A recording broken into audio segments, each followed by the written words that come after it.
BRS రజతోత్సవ సభ కేసీఆర్ గారి speech కొత్త సీసాలో పాత సారా మాదిరిగా ఉసూరు మనిపించిన పరిస్థితి మనం అందరం ఇప్పటివరకు చూసినాం. రాష్ట్రాన్ని ఎక్కడికో ఆయన డెవలప్ చేస్తే కాంగ్రెస్ పార్టీ ఎక్కడికో తీసుకుపోయిందని వాపోతున్న కేసీఆర్ గారు మీరు 7 లక్షల కోట్ల అప్పు చేసి తెలంగాణ ప్రజల్ని ఏ విధంగా దోచుకుందనేది మీకు అర్థం కాకపోయినా ఇంకా తెలంగాణ ప్రజలకు అర్థమైతేనే ఉన్నది.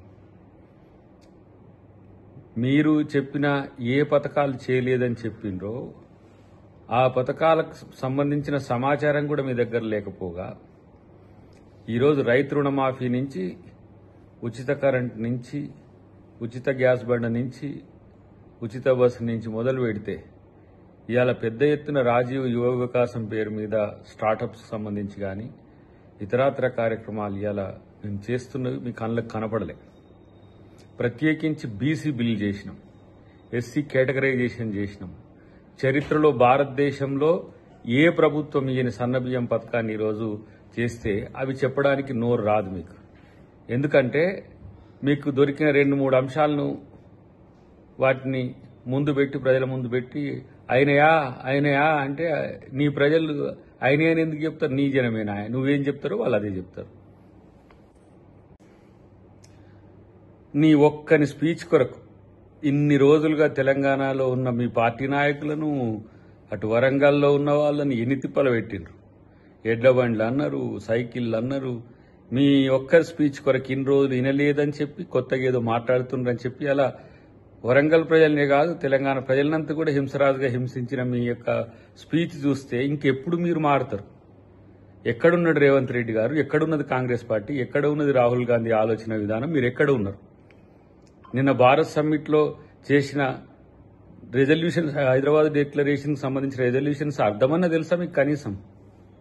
జస్టిస్ ఫర్ వాట్ అనేది భారత్ సమ్మిట్లో అంతర్జాతీయ ఇవాళ సమాజం కాంగ్రెస్ పార్టీని, రాహుల్ గాంధీని, రేవంత్ రెడ్డి గారిని పొగుడుతున్న పరిస్థితి మీకు కనీసం అర్థమయ్యే స్థితిలో కూడా లేరు మీ నాయకత్వం కానీ మీకు కానీ.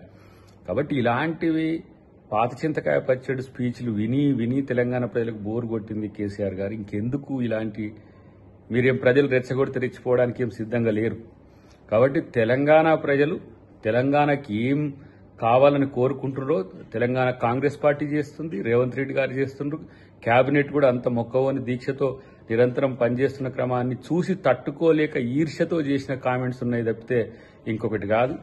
ఇలా కాబట్టి ఇలా మీ పార్టీని బతికించుకోవడానికి బీజేపీని ఏదో తిట్టినట్టు తిట్టడానికి ప్రయత్నం చేసింది. కానీ బీజేపీ మీరు ఒకతాను ముక్కలే అని మాత్రం మాకు స్పష్టమైంది ఈ మీటింగ్తో.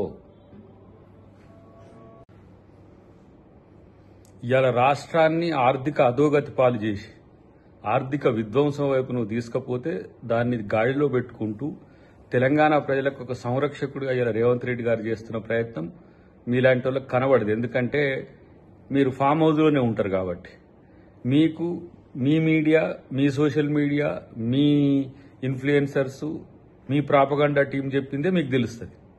కానీ తెలంగాణ ప్రజలు ఏమనుకుంటారు ఒక్కసారి పోయి మీరు ఊర్లలో అడిగితే సన్నబియ్యం ఎట్లా నడుస్తున్నది, బీసీలకు చట్టసభలో రిజర్వేషన్లకు సంబంధించి కానీ స్థానిక సంస్థల రిజర్వేషన్ల గురించి కానీ అటు రాహుల్ గాంధీ గారు కానీ ఇటు రేవంత్ రెడ్డి గారు కానీ ఎట్లా పోరాడుతున్నది, ఏండ్ల తరబడి నిరీక్షణతో ఉన్న ఇవాళ ఎస్సీ వర్గీకరణ మీ కాలంలో ఏమైంది, ఇప్పుడు ఎంత త్వరితగతిన అయింది, ఇవన్నీ కూడా ప్రజలు చెప్తారు. ఇలా మీకు దమ్ముంటే ఉచిత బస్సు మీకు అబాస్ పాలైనట్టు కనిపిస్తుంది కదా, మీరు ఉచిత బస్సు ఇవ్వడం అనేది తప్పు అని చెప్పేసి మీరు రెజల్యూషన్ చేయండి. ఉచిత గ్యాస్ 500 రూపాయల గ్యాస్ సిలిండర్కి ఇవ్వడం తప్పు అని చెప్పి మీరు రిజల్యూషన్ చేయండి. 200 యూనిట్ల వరకు కరెంటు ఉచితంగా ఇవ్వడం తప్పు అని చెప్పి రిజల్యూషన్ చేయండి. ఉద్యోగాల కోసం ఇలా వెంపర్లాడుతున్న యువతకు మేము ఇలా 52,000 పైచిలకు ఉద్యోగాలు ఇచ్చినాం, ఇప్పుడు 32,000 పైచిలకు ఉద్యోగాలకు నోటిఫికేషన్ వేసిండ్రు. ఈ రిజర్వ్ మీ ముఖాలకు 5 సంవత్సరాల కాలంలో మీరు చేసింది ఏందో మీరు ఆత్మపరిశీలన చేసుకోండి.